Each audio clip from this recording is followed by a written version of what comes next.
Muy buenas noches con todos. En 5 minutos comenzamos formalmente con la conferencia del día de hoy sobre Big Data. Pueden ir acomodándose o ir por algún bocadillo si es que así lo desean. Recuerden también que toda esta conferencia va a ser grabada, así que si en determinado momento necesitan abandonar por algo que tengan que hacer, no hay ningún problema. Al día siguiente se les estará mandando el enlace para que puedan ver la parte desde donde se hayan quedado. Comenzamos en 5 minutos y doy más detalles en breves momentos.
Bien, debemos de comenzar.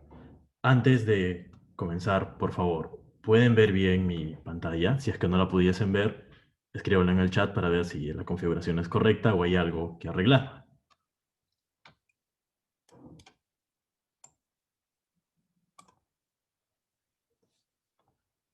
Bien, supondría entonces que sí estamos bien. Pueden escucharme y pueden ver mi monitor. El problema es que, a ver, para que puedan verme. Ahí está. Bien, yo soy Alonso Melgarejo, quien será el conferencista el día de hoy para esta exposición sobre Big Data. Me pidieron que orientara esta conferencia para todo tipo de perfiles, porque por aquí he visto que hay algunos exalumnos míos, entonces sé que hay gente que ya sabe de Big Data y tienen un background tecnológico quizá ya más amplio, incluso ya tengan despliegues. Tengo alumnos de hace 4 años, probablemente incluso algunos ya sean arquitectos de Big Data, pero también he visto que hay gente que es nueva, o al menos así lo han puesto en los correos. Así que el enfoque que le estoy dando a esta presentación es uno en el cual todos podamos entender. El segundo punto importante, es necesario que debamos de enfocar esta presentación desde el punto de vista de la practicidad, cómo realmente podemos usar Big Data y aplicarlo en la empresa. Big Data, les adelanto que es extremadamente amplio. De hecho, si ustedes quieren estudiar una maestría de Big Data, van a ver mucha parte académica que no la van a poder aplicar desde el punto de vista empresarial. O sea, teoría e incluso programación, pero que en la empresa no puede ser aplicada. Lo que les voy a explicar el día de hoy es todo aquello que empresarialmente hablando tiene una utilidad, o sea, que puede ser usado. Eh, Me presento entonces formalmente. Yo soy Alonso Melgarejo, ya tengo 10 años trabajando en el mundo de las tecnologías de información y propiamente en el mundo del Big Data tengo 7 años. ¿Qué es lo que he hecho yo en el mundo del Big Data? Pues a nivel de Latinoamérica, desde el 2013 lo vengo estudiando y lo vengo ya trabajando en diferentes empresas. De hecho, aquí en Perú he hecho implementaciones tanto en banca, en telcos, en retail. A nivel de Latinoamérica también he estado trabajando algunas cosas en Chile, en Colombia. Actualmente estoy viendo algunas pequeñas cositas en Ecuador. Mi puesto actual es Chief Big Data Architect. ¿Qué significa esto? Una persona que tiene un equipo de arquitectos a su cargo. También soy formador de los cursos de Big Data aquí en Big Data Academy, tanto para Data Engineers como Data Architects. Y recientemente también soy partner en InfoQuality, una empresa desarrolladora de software que tiene algunos planes de expansión aquí en Latinoamérica. Probablemente si son exalumnos míos habrán recibido un correo en donde estamos buscando gente. Ya a lo largo de las semanas probablemente si todavía no te llega ese correo, bueno, ya lo verás. En fin, digamos que soy una persona que en la cancha ha visto cómo funciona Big Data y sabe qué es lo que funciona y qué es lo que no funciona. El día de hoy vamos a aprender muchas cosas de Big Data, pero lo recalco, van a ser conceptos que pueden aplicarlos a la vida real. Eso quiere decir que de una u otra manera pueden hacer un despliegue empresarial. No solamente se va a quedar en una PPT bonita o en un papel, sino que lo pueden utilizar en la vida real. Vamos a primero definir algunos conceptos para poder tener la mesa bien tendida y entender realmente de qué va Big Data, antes ya de ir a la parte técnica y de patrones, que es un poquito más fuerte. El concepto clásico. En primer lugar, Big Data debemos de entenderlo no como un software, no como un conjunto de patrones, ni siquiera como un conjunto de conceptos. Formalmente hablando, es un marco de trabajo. Eso significa que son conceptos y tecnologías que implementan estos conceptos. ¿Qué significa esto? Al decir que Big Data es un marco de trabajo, estamos diciendo que son conceptos vivos que evolucionan en el tiempo. De hecho, viene desde el 2003. Uno de los principales impulsores del Big Data es Google. Actualmente lo impulsa mucho desde su nube privada de GCP. ¿Por qué se dice que son conceptos vivos? Porque tratan de resolver necesidades que van surgiendo a lo largo del tiempo. De hecho, estos días está muy de moda los proyectos de transformación digital y Big Data se lleva muy bien en la parte técnica para poder impulsar estos proyectos. Antes se hablaba solo de la parte bachera y luego vinieron los problemas de tiempo real y Big Data incorporó nuevos conceptos de cómo deberían ser las tecnologías para enfrentar el real time. Actualmente ya tenemos muchos patrones, estándares y arquetipos que demuestran cómo debe de hacerse Big Data desde el real time. ¿Qué es lo que vino? Analítica, Machine Learning. Actualmente hay algunas tecnologías ya maduras de Machine Learning, hay algunas que todavía están madurando. De hecho, uno de los retos que tiene Big Data actualmente es cómo integrar el Machine Learning. Probablemente para el próximo año ya lo tengamos mejor solucionado en la industria de Big Data, pero actualmente digamos que todavía hay algunos tropiezos, sobre todo con la integración de GPU. Pero por eso se dice que Big Data es un marco de trabajo. Son conceptos que van evolucionando a lo largo del tiempo. Y hay tecnologías que cambia un concepto, se le agregan nuevas cosas, pues sale una nueva tecnología que implementan esos nuevos conceptos. Esas tecnologías, pues saldrán muchas. Algunas triunfarán y otras pues simplemente no triunfarán y no se usarán. Esas que triunfan se envuelven estándar de industria. El día de hoy vamos a ver algunas de cuáles son estándar de industria, pero no solo eso.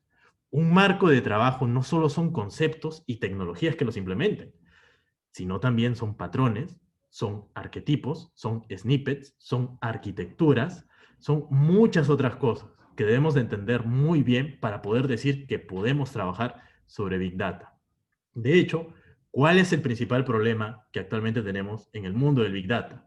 Hay mucha gente que cree que sabe Big Data, pero lo único que sabe es programar, digamos, un pequeño Hello World o en el mejor de los casos, un pequeño end-to-end con alguna tecnología de Big Data. Pero Big Data es algo mucho más grande. ¿Qué es lo que te permite procesar este gran marco de trabajo? Te va a permitir procesar grandes volúmenes de datos. Y aquí hay otro punto que quiero recalcar. Esto de grandes volúmenes de datos es demasiado relativo. ¿Qué es mucha data? ¿Son gigabytes, petabytes? Por defecto, al hablar de volumen de datos, debemos siempre de orientarnos a gigabytes. Eso significa que si yo quiero procesar, digamos, 2 archivitos que pesan 1 mega, no puedo aplicar Big Data. Error. Puedes hacer Big Data hasta con kilobytes. De hecho, hay algo llamado Storm Data y Small Data, que forman parte de este marco de trabajo. Pero para ponerlo en términos simples, que todos podamos entenderlo, es lo siguiente. No solamente debemos de fijarnos en la data input que entra al proceso, sino también la data intermedia que se crea al procesar y la data output. Si alguno de estos 3 datos está en el orden de los gigabytes, sí puede ser atacado desde el punto de vista del Big Data. Ejemplo concreto. Digamos que tenemos 100 de estas tablitas y cada una pesa 1 megabyte, pero hacemos cientos de miles de joins y cruces de datos entre ellas. Eso probablemente como output sean petabytes. Por lo tanto, es un gran error pensar solamente en el input al momento de ver si esto es Big Data. En resumen, el problema que actualmente tú tienes, ¿puede ser atacado con herramientas de Big Data?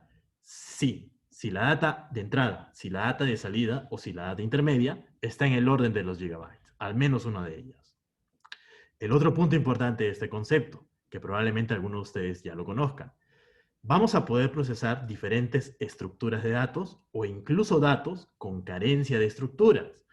Hay variedad en la data, no solamente datos estructurados, sino también datos semiestructurados e incluso datos que no tengan estructura. ¿Qué es la data estructurada? Creo que todo el mundo ya la conoce. Las tablitas. ¿Qué es la data semiestructurada? Aquí quizá ya puedan haber algunos problemas, pero para tener una definición simple es que en la data estructurada todos los registros, sin excepción, tienen la misma estructura. Si esto es nombre, apellido y dirección, pues ningún registro va a tener un campo más o un campo menos que nombre, apellido y dirección. Todos van a tener esos 3 registros. Por ahí quizá el valor de alguno de esos registros esté en nulo, pero igual, tiene ese registro con un valor ese campo con un valor en nulo. En el caso de la data semiestructurada es un poco diferente. Aquí, cada registro va a definir su propio juego de campos. Por ejemplo, el registro 1 puede tener el campo 1, campo 2 y campo 3. El registro 2, el campo 1, campo 2, campo 3 y el campo 99. El registro 3 podría tener otro juego de campos que nada tiene que ver con los registros anteriores. Hablamos de datos semiestructurados cuando cada registro define su propio juego de campos. Ahí está. Por último, respecto a lo que es la data no estructurada, ¿qué implica? Por ejemplo, al hablar de grabaciones de videos o al hablar de, no sé, pues un documento en Word o al hablar de cualquier conjunto de datos en donde no podamos encontrar registros, ahí estamos hablando de data no estructurada. No podemos encontrar alguna estructura lógica. ¿Qué es lo que dice Big Data como marco de trabajo? Me da igual si es data estructurada, semiestructurada o incluso si no tiene estructura. Yo puedo procesar cualquier tipo de dato. Un punto importante aquí. Desde el punto de vista empresarial, les va a bastar con que sepan que existen estos 3 niveles de estructura, pero existen muchísimos. Esos niveles no tienen una aplicación práctica en la vida empresarial. Con que aprendan esos 3 será suficiente. El otro punto importante es que los datos no son estáticos en el tiempo, sino que pueden variar. Por ejemplo, la opinión. El día de hoy te gusta un producto y mañana puede que ese producto no te guste. Va a haber cambio en el valor de los datos. Así como hay cambio en el valor de los datos, también pueden haber cambios en sus estructuras. El día de hoy tu tablita tiene 3 campos y el día de mañana puede que tenga 4 campos. Cambios en el valor y cambios en la estructura. Todo este procesamiento de datos debemos de hacerlo a grandes velocidades. Ahora la siguiente pregunta es, ¿y qué significa grandes velocidades? ¿Un microsegundo? ¿Un nanosegundo? ¿Velocidad cuántica quizá? Pues grandes velocidades es un término también muy relativo. Hay que aterrizarlo bien. Desde el punto de vista académico, existen más o menos unos 25 o 27 niveles, no sé actualmente cuál es la discusión, 25 o 27 niveles de velocidad, formalmente hablando. Pero desde el punto de vista empresarial, solamente te va a importar 2 tipos de velocidades. Batch y real time. ¿Qué es batch? Construyes tu script con tu proceso, le das enter al botón y tu proceso se va a quedar pensando varios minutos, varias horas, incluso varios días. En el caso de modelos de analítica y machine learning, sobre big data incluso, puede que generar un modelo se demore varios días, pero se tolera en un proceso batchero. No hay ningún problema. En cambio, en un proceso de tiempo real, construyes tu proceso, le das al botón y tiene que tomarse segundos o microsegundos. Va a depender de la necesidad que negocio tenga, pero ya es algo que se obtiene al instante. Una respuesta con una latencia, y ese término es muy importante en el mundo de Big Data, una latencia cercana a cero. ¿Qué significa latencia cercana a cero? Por ejemplo, si tú le dices, mira, a negocio, tu reporte tú le das enter y tu reporte va a estar en 2 segundos. Negocio te dice, ok, 2 segundos para mí es excelente. Perfecto, entonces estamos en una latencia cercana a cero. Pero como negocio también te puede decir, mira, 2 segundos es demasiado, yo quiero que esté en un microsegundo. Entonces, 2 segundos sería un proceso que demora mucho, así que el real time también es muy relativo, va a depender del nivel de servicio esperado de negocio. Por último, todos los esfuerzos de Big Data que nosotros hagamos en nuestras implementaciones tienen que traducirse siempre en un valor para el negocio. ¿Qué significa esto? Debemos de poder otorgar algún retorno de la inversión, porque hacer Big Data sí te va a costar.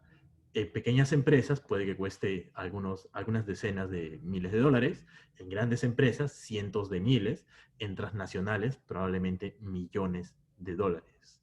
Así que hay que ver cómo garantizar el retorno de la inversión. Si se dan cuenta, este concepto de Big Data trata de globalmente resolver alguna necesidad. Por ejemplo, los desarrolladores, que son los data engineers y los data scientists, probablemente estén más enfocados en esta parte de aquí. Programar, tener su script, programar, tunearlo y que responda al nivel de servicio esperado. Perdón, esta parte de aquí. Perdón, esa de aquí. En cambio, un líder y un arquitecto probablemente estén más enfocados aquí, en cómo va cambiando el negocio a lo largo del tiempo o cómo traducir esos esfuerzos desde un punto de vista de retorno de inversión. O sea, si yo pongo $100,000, quiero ver cómo se va a recuperar ese dinero o cómo hace que mis procesos sean mejores. Así que, desde el punto de vista en el cual tú actualmente quieras participar, vas a tener que darle un enfoque u otro al mundo del Big Data. Algunos otros detalles conceptuales que tienen que entender para poder hablar de Big Data es que, ¿cómo es que Big Data implementa todos estos conceptos? Los hace por medio de un clúster computacional. ¿Qué significa esto? Una computadora común, acá por ejemplo estoy pintando un servidor común. ¿Cómo es? Pues puede tener 100 terabytes de disco duro, 256 GB de RAM y 40 núcleos de CPU. Si lo comparamos con una laptop o con tu computadora de escritorio, probablemente este servidor es muy potente. Pero en una empresa, en algún momento, se van a acabar los recursos y nosotros vamos a querer tener más potencia computacional. Es ahí cuando tenemos que escalar a un concepto mayor, clúster computacional. ¿Qué es un clúster computacional? Un conjunto de servidores. Pero en el mundo del Big Data, el clúster computacional tiene una característica que lo hace único. Antiguamente, los desarrolladores, cuando querían programar sobre un clúster, ¿Qué era lo que pasaba? Digamos que vamos a hacer un proceso muy simple. Queremos programar un count, contar la cantidad de registros que hay en un archivo. Eso simplemente es un count, no hay mayor complejidad. Pero digamos que el archivo que queremos procesar pesa muchísimo. Vamos a ponerle un número fácil de manejar para Big Data, 10 terabytes. El problema entonces no va a ser la lógica es un count. El problema va a ser el peso del archivo.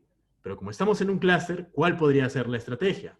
Bueno, un tera lo mandamos a procesar aquí, otro tera por acá, otro tera por acá, y así. El desarrollador tendría que tener una estrategia de distribución de la carga de trabajo, por medio de una implementación de lógica de paralelización. Acá lo estoy pintando simple, pero en la vida real, implementar esa lógica y sobre todo darle mantenimiento no es simple, es muy complejo. ¿Qué es lo que va a pasar en la vida real? Lo clásico en los clústeres. Un servidor va a dejar de funcionar en algún momento y a la mitad de tu procesamiento se va a caer. Entonces, además de lógica de paralelización, tienes que ponerle lógica de redundancia de procesamiento. Por si cae en un proceso, hay que enviarlo a otro servidor y hay que poner lógicas que nada tienen que ver con negocio. Negocio simplemente te preguntó, oye, ¿cuántos registros tiene este archivo? Pero los clústeres clásicos tienen ese problema. En cambio, en un enfoque de Big Data esto ya es mucho más simple.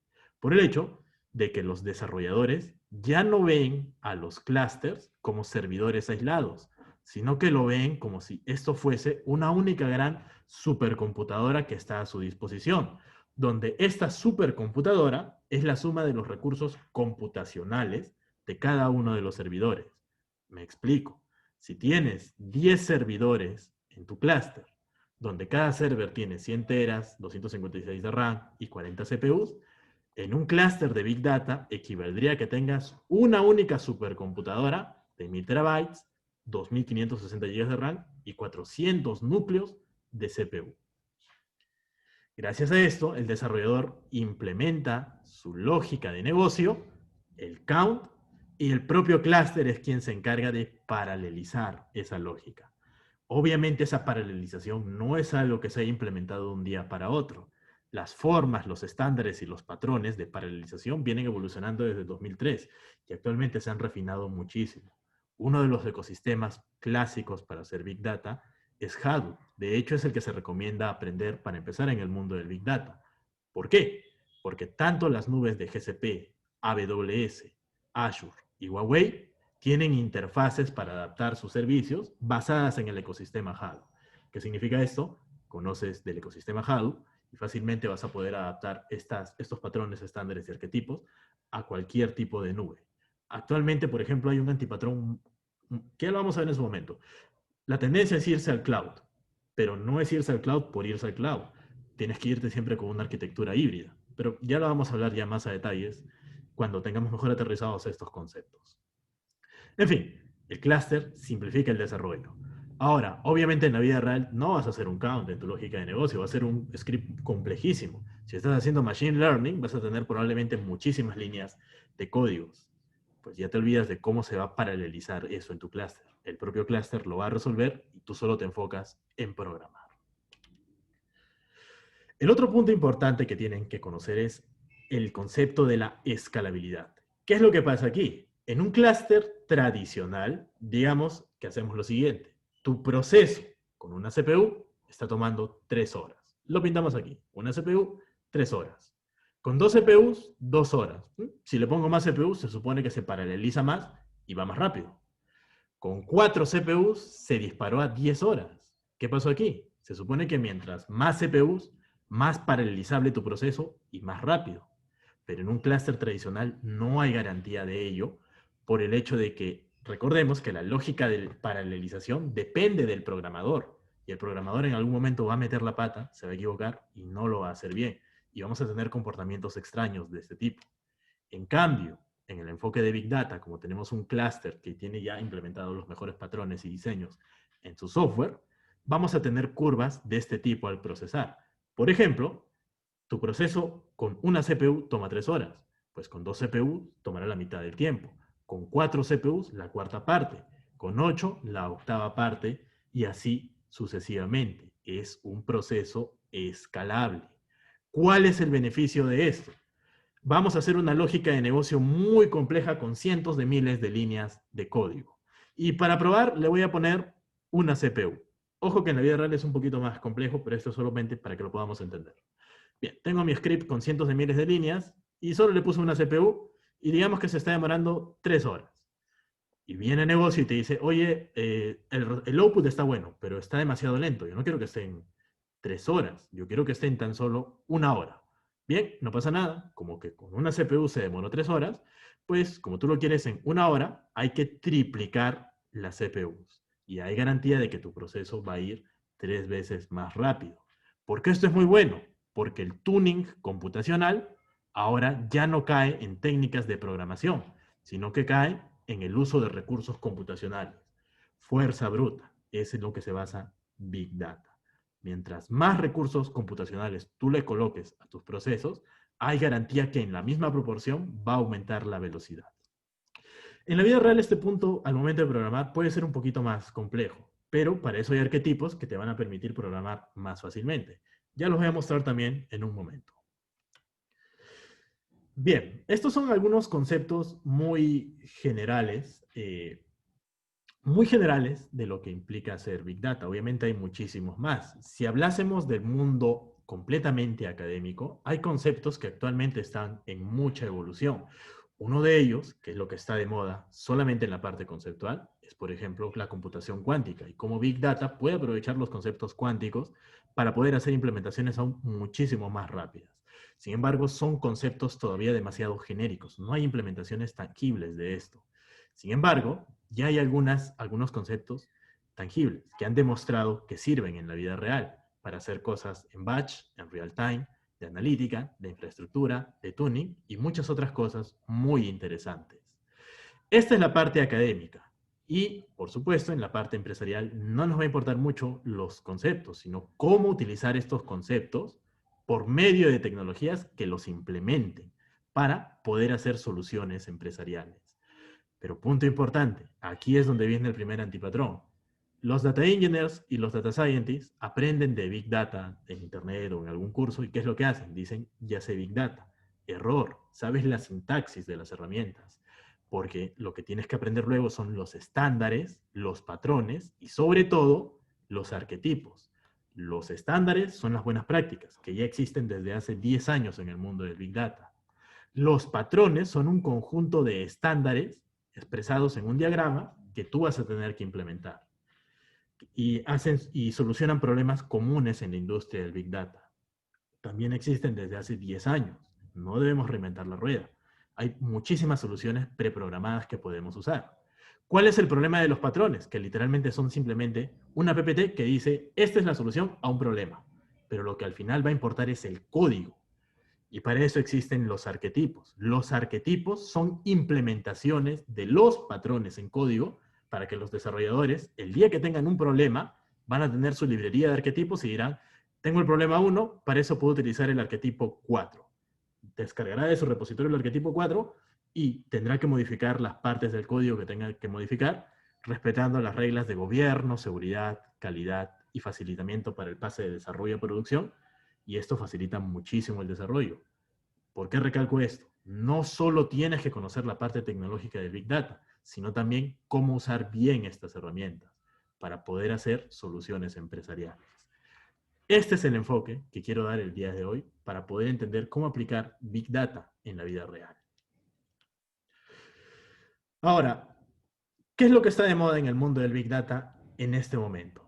Los proyectos de Big Data relacionados con las migraciones de cores tradicionales a nuevos cores de Big Data. Por ejemplo, en toda empresa hacen proyectos de BI, de ETL, de Real Time, de analítica, de reportería, de visualización de datos. Hay muchísimos procesos que existen en las empresas. Big Data no trata de crear nuevos tipos de proceso. Todos estos procesos se apalancan en tecnologías tradicionales. Estas tecnologías tradicionales tienen problemas como la lógica de paralelización o la escalabilidad.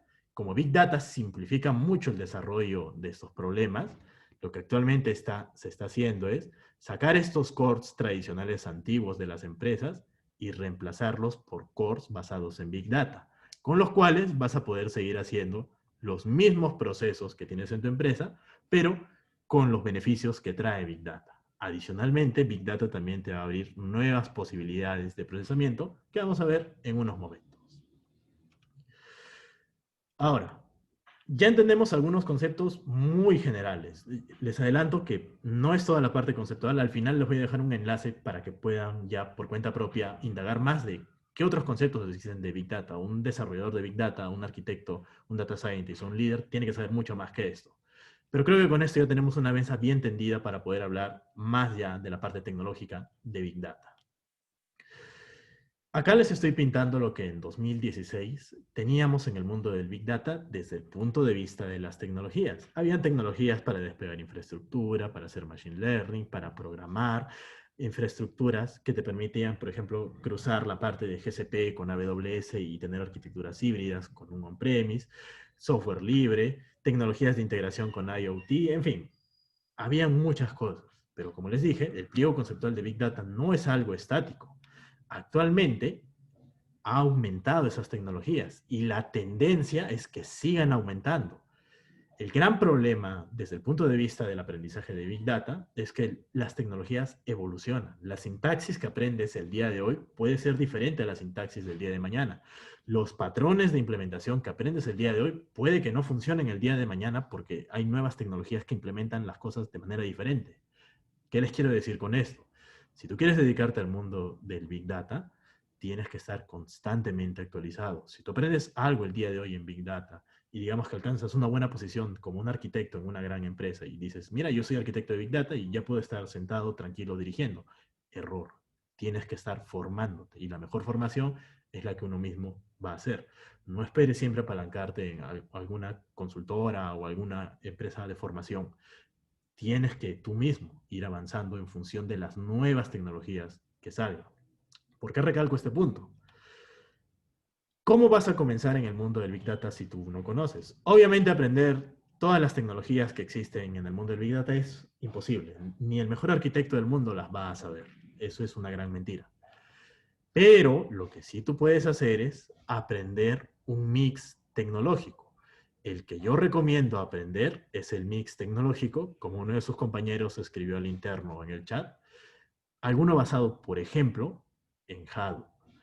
¿Por qué? Porque las tecnologías en cloud, que son las que en estos momentos están de moda, basan sus ecosistemas en implementaciones muy parecidas a lo que es Hadoop. De hecho, como les dije, tienen interfaces de comunicación a sus tecnologías por medio de lo que es la sintaxis del ecosistema Hadoop.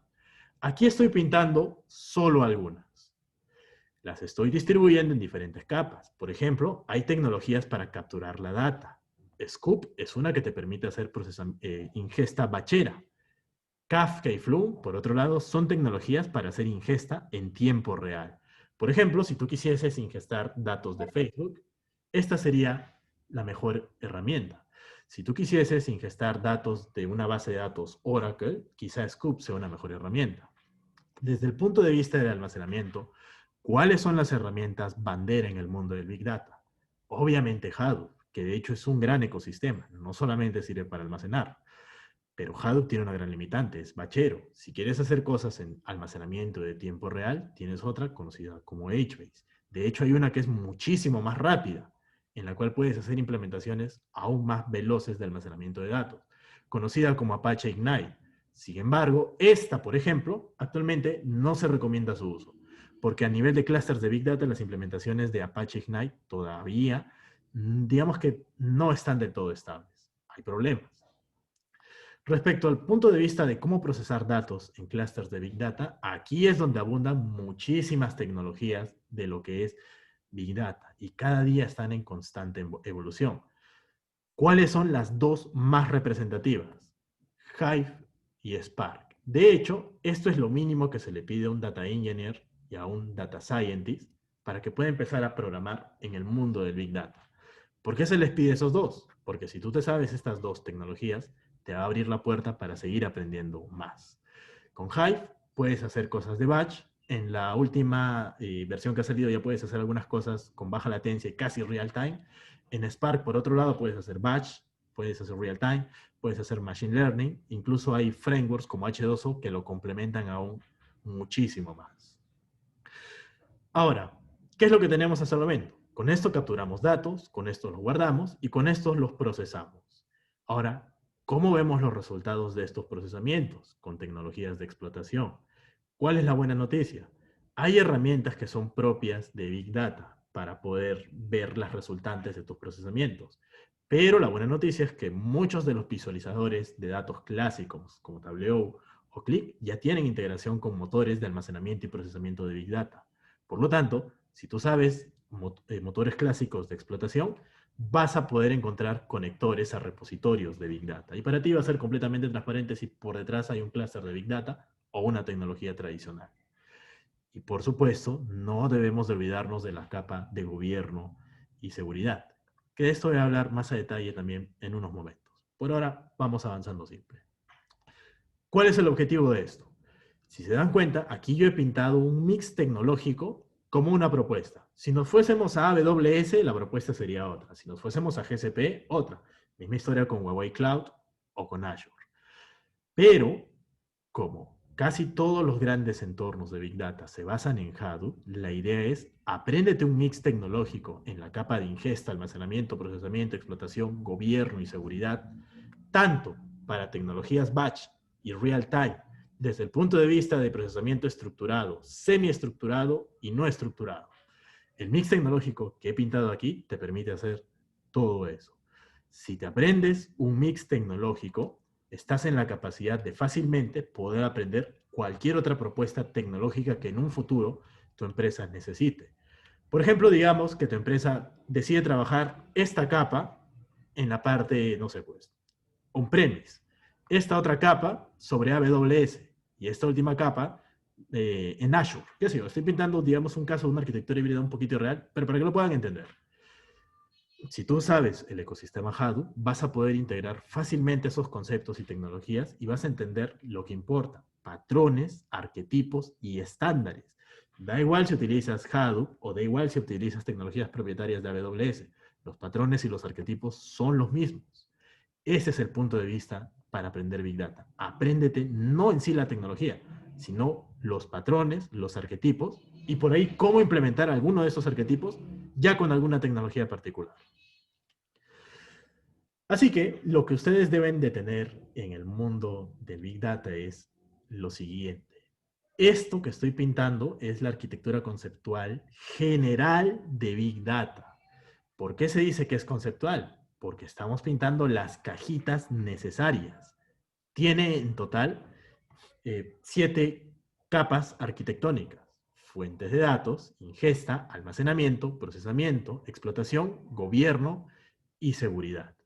Cada una de estas capas arquitectónicas de esta arquitectura general de Big Data tiene componentes. En las fuentes podemos dividirlas en fuentes bacheras y de tiempo real.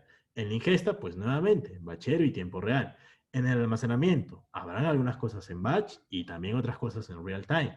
Queremos tener un almacenamiento más potente directamente para procesamiento. Este es un concepto un poquito más avanzado. Pero para ponerlo en términos simples, si tú estás feliz con guardar tus datos en 0.1 segundos, vete por tecnologías de almacenamiento en tiempo real. Si por otro lado quieres hacerlo en microsegundos, mejor vete a tecnologías in-memory, son muchísimo más rápidas, pero son muy costosas computacionalmente hablando. Por eso se prefiere real time. Para ponerlo todavía en términos más simples, si negocio dice, mira, yo sí noto la diferencia entre un microsegundo y 0.1 segundos, y te dice, yo lo quiero en un microsegundo, no lo quiero así, pues ya, no hay de otra. Tendrías que trabajar con in-memory. Pero es un escenario muy raro. A negocio con que lo hagas en 0.1 segundos, va a estar más que satisfecho. De todas maneras, ahora que en el mundo del Big Data se están ya integrando las GPUs, esto va a ser importante en algún momento. Digamos que por ahora no se recomienda usarlo en clústeres de Big Data empresariales. Desde el punto de vista de procesamiento, como les dije, aquí es donde abundan ya diferentes motores para hacer batch, microbatch, real time, procesamiento analítico, motores de búsqueda, por ejemplo, lo que es Google por detrás, text analytics, text mining, speech to text, o N cosas. Aquí es donde le vamos a sacar el jugo al mundo del Big Data. Hay muchísimos motores de procesamiento para hacer Big Data. En fin, esta es la arquitectura conceptual y es lo que actualmente se utiliza como estándar en las industrias. En función de este mapa conceptual se pueden hacer 1000 variaciones. Yo les voy a presentar algunas, simples de poder entender, porque dependiendo del expertise pueden hacerse de verdad cosas muy complejas con la mezcla de muchos estándares y patrones. Pero vamos desde un punto de vista que todos podamos entender. Digamos que este es el punto de partida. Ahora, la arquitectura tecnológica es ya como tú implementas esas cajitas conceptuales. Por ejemplo, si yo selecciono este mix tecnológico, tendría una implementación tecnológica de este tipo. Ahora, si me fuera por AWS, la implementación sería otra. Si me fuera por GCP, la implementación sería otra. Pero lo que va a cambiar es la parte tecnológica, más no la parte conceptual. Por lo tanto, es importante entender los patrones conceptuales y luego ver cómo implementar estos patrones en arquetipos de código que ya impliquen alguna tecnología. De hecho, van a ver, ya, no les adelanto mucho, eso lo vamos a ver ya con el Python en un momento. Bien, ya hemos entendido entonces hasta el momento que Big Data es un marco de trabajo que va a evolucionar en el tiempo. No es algo estático y hay que estar siempre atentos a esos cambios. Segundo punto importante, el mix tecnológico es extremadamente amplio. No vas a aprender todas las tecnologías. ¿Qué se recomienda? Apréndete un ecosistema. De hecho, en la medida de lo posible, apréndete uno basado en Hadoop, porque es el estándar de industria. Y también tienes que entender que ya existe una arquitectura conceptual general en la cual vas a montar las tecnologías que tú aprendas. Bien, ya tenemos un mapa para comenzar a trabajar. Ahora, ¿cómo trabajamos todo esto? Bueno, obviamente hay que poner manos a la obra y desarrollar código. Al final es lo que se va a hacer, las manos que trabajan sobre todos estos flujos de datos. La primera pregunta que debemos de resolver es, ¿cómo programar sobre Big Data? La buena noticia es que todos estos motores de procesamiento tienen ya integración con diversos lenguajes de programación, SQL, Python, R, Scala, Java, .NET, incluso hay conectores de PHP que, bueno, son más que todos para motivos académicos, para aprender Big Data, que en la vida real no se usan, pero básicamente todos los lenguajes de programación ya tienen conectores para los motores. Big Data no te va a crear nuevos lenguajes de programación. ¿Qué es lo que te dice Big Data?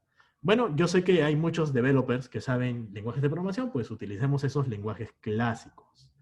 Pero, punto importante también, por detrás, todo esto es Java, o al menos en su gran mayoría. Algunas cositas están hechas en C. Big Data por detrás, en un 99% está hecho en Java. ¿Por qué en Java? Porque Java es el mejor lenguaje de programación que existe para gestionar servidores con muchísima memoria RAM. Les voy a poner un ejemplo simple para poder entenderlo. Supongamos que los motores de procesamiento de Big Data estuviesen hechos en Python. Python tiene un gran problema. Solamente puede aprovechar a lo más el 75% de la memoria RAM del servidor en donde esté instalado. ¿Qué significa eso? Supongamos que tus servidores de Big Data son de 100 GB de RAM. Python tiene esta limitante, por lo tanto, solamente vas a poder aprovechar 75 GB de RAM. Los 25 GB restantes nunca lo vas a poder usar. Java, por otro lado, te dice, yo sí puedo utilizar el 100% de la memoria RAM, pero tienes que programar con mucho cuidado, porque existe el riesgo de que te tumbes el clúster. Sin embargo, ya estos motores, las propias empresas los han programado para que sea imposible que alguien se tumbe el clúster al momento de, no sé, pues actualizar un componente de Hive, de Spark, de Phoenix, de Storm, o de cualquier motor de procesamiento. Estos desarrollos ya los hacen Google, los hacen Apache, los hacen Amazon, y ahí el desarrollador nada tiene que ver. El desarrollador simplemente abrirá su lenguaje de programación favorito, programará sus instrucciones de código, y ese código se enviará a ser procesado. ¿Cuál es el lenguaje de programación más rápido? Realmente ninguno, porque por detrás, en esencia, todo se va a procesar en Java. Y no es que si yo programo en Java va a ser más rápido que si lo hubiese programado en Python. En la mayoría de casos, no funciona así. Como uno de sus compañeros dice, es una arquitectura agnóstica. Buena aclaración, por cierto. Pero, otro punto importante.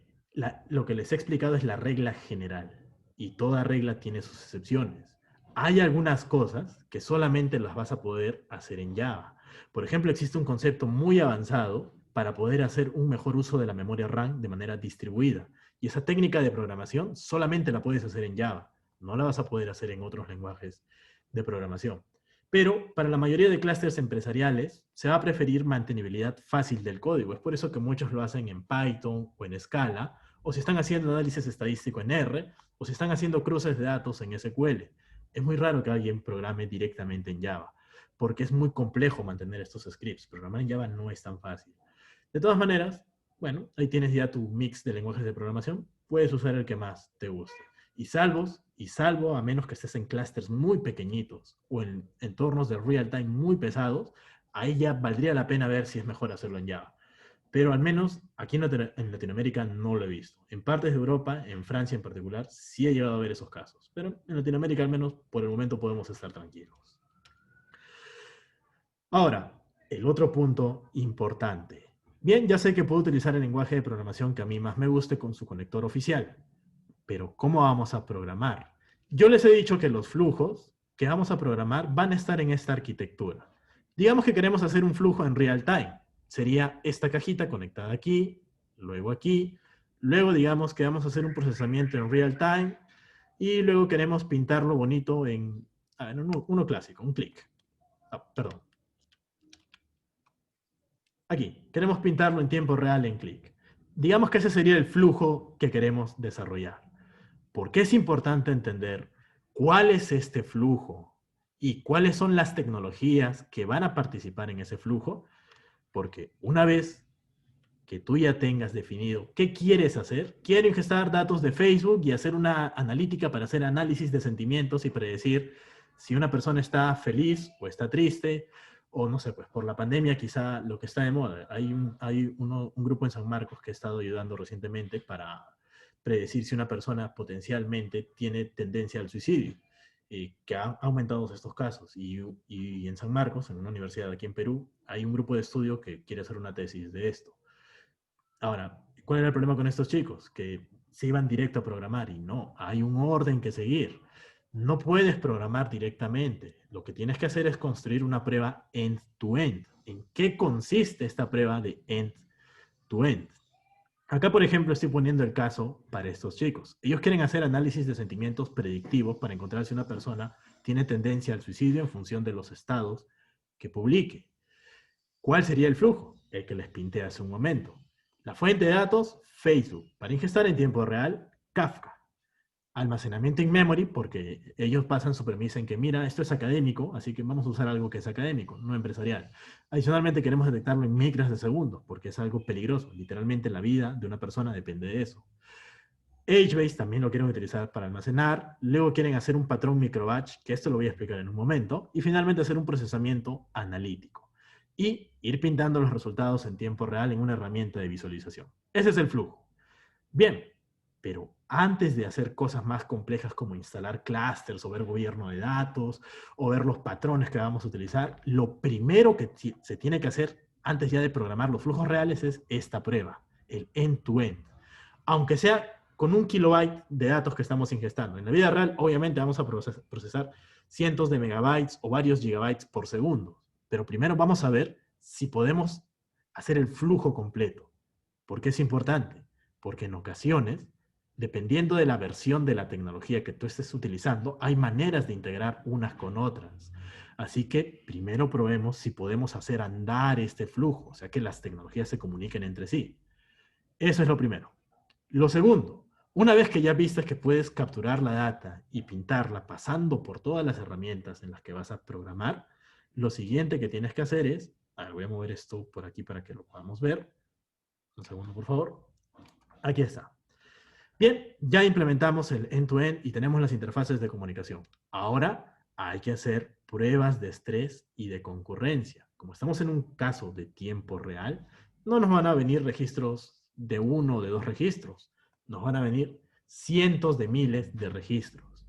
La otra buena noticia es que a veces puede que Facebook te mande 10.000 registros por segundo y a veces puede que te mande 100.000 registros por segundo. ¿Cómo puedes ver si tu infraestructura va a estar preparada para todo tipo de escenarios? Pues en el mundo del Big Data ya existen arquetipos que simulan el envío de datos. Tú literalmente puedes decirle, quiero que me envíes 10.000 por segundo o 100.000 por segundo. Simplemente colocas el número y verificas que tu flujo pueda soportar toda esa carga de datos. Esas serían las pruebas de estrés. Y no solo eso, también de concurrencia. Una cosa es que al día no sé, pues vamos a poner un número simple de manejar, vengan 100.000 personas al día, y otra cosa es que a las 6 de la mañana de esas 100.000 personas se conecten 90.000 y a las 6 de la tarde solo 10.000. Hay diferente concurrencia. También hay arquetipos que te van a permitir simular y validar este flujo desde el punto de vista de concurrencia. Entonces, como segundo paso, número 1, implementar el flujo para ver si todas las herramientas pueden hablar entre sí. Número 2, hacer las pruebas de estrés para ver si tu infraestructura puede soportar tanta carga de trabajo. Y número 3, las pruebas de concurrencia. Vamos a ver qué pasa si se conectan 90.000 usuarios de manera paralela o solo 10.000. A ver si la infraestructura resiste. De la infraestructura también voy a hablar más detalles en unos momentos. Bien. Ya tenemos entonces el end-to-end, pruebas de estrés y concurrencias. Ya hemos hecho programación simple. De hecho, acá ni siquiera tenemos que usar patrones. Simplemente queremos ver si las herramientas pueden hablar entre sí y nuestro clúster de Big Data va a soportar todo esto. Pero ahora sí hay que programar, es decir, hacer la solución real que nos están pidiendo. Acá, por ejemplo, les estoy pintando en un patrón. Este es el patrón clásico para hacer procesamiento bachero. Acá les estoy pintando el patrón para hacer procesamientos en tiempo real. Estos patrones ya existen en el mundo del Big Data, no son cosas que yo me he inventado. De hecho, yo he simplificado estos patrones. Académicamente hablando, esos patrones son muchísimo más complejos. O sea, tienen cientos de componentes. Pero aquí estoy pintando lo que se utiliza en el mundo empresarial. O sea, algo que podemos aplicar en la vida real. No puedo detallar tanto de estos patrones porque hay que tener algunos conocimientos intermedios de Big Data para poder entenderlos, pero los voy a explicar de una manera de alto nivel. Por ejemplo, en la parte batch, ¿qué es lo que vamos a querer hacer? Pues tendremos fuentes de datos.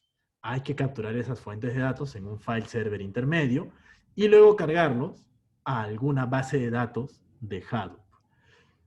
Una vez que tengamos capturada la data, acá por ejemplo, vamos a poner que estamos ingestando datos de clientes. Y habrá clientes que tendrán edades negativas, menores a 0. Eso es un error, obviamente. Pero en el patrón de ingesta bachera nos da igual. Simplemente queremos hacer el control C y control V de la data para moverla a nuestro repositorio de Big Data. Bien, ya tenemos la data, pero está con errores. Hay que limpiarlo. Y no solamente hay que limpiarlo, sino también hay que convertir los formatos. Aquí hay otro antipatrón.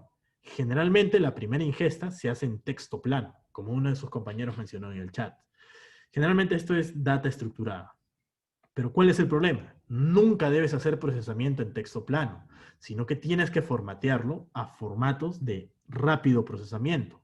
Existen varios. Los más conocidos son Parquet y Avro. Son formatos binarios de Big Data para procesar data. Y por supuesto, tienes que limpiar esa data que tú estás trabajando. Y esa data limpia la vas a tener en una base de datos para explotarla. Una vez que tienes la data limpia y ya formateada a un formato binario de rápido procesamiento, ahora sí implementas, no sé, pues estamos en batch, probablemente vas a querer hacer reportería. Pues podrías utilizar Spark para construir algunos reportes, por ejemplo. Ahora la pregunta es, quiero que estos reportes, las resultantes de estos reportes sean consumidos de manera estática o de manera dinámica. Hay que tener dos bases de datos diferentes. ¿Qué significa esto de estático o dinámico? Por ejemplo, son reportes donde no hay parámetros. Simplemente abro una página web y se pintó el reporte. O lo que quiero es, abro la página web, configuro algunos parámetros, edad, salario, fecha de nacimiento, y en función de lo que yo seleccione, la gráfica se va actualizando. Reportes estáticos y reportes dinámicos. Hay tecnologías diferentes que te van a permitir hacer ese tipo de reportería. En fin, he tratado de simplificar el patrón para que todos lo podamos entender, incluso aunque no sepas de Big Data. En esencia, capturar la data, colocarla en un binario de rápido procesamiento, limpiarla y algunos irán como reportes fijos y otros como reportes parametrizados, en tecnologías obviamente diferentes. Una misma tecnología no te va a permitir hacer eso. De hecho, este concepto se conoce como persistencia políglota. Pero ya tendríamos que tener algunos conocimientos más avanzados de Big Data para poder hablar con más propiedad. En fin, este es el patrón para hacer el procesamiento en batch. ¿Qué pasa si quiero hacer procesamiento en tiempo real? Obviamente el patrón es diferente. Aquí no es lo mismo. No. Ese es otro error. Algunos utilizan este patrón para hacer procesamiento en tiempo real y no va a funcionar. El tiempo real tiene otra naturaleza.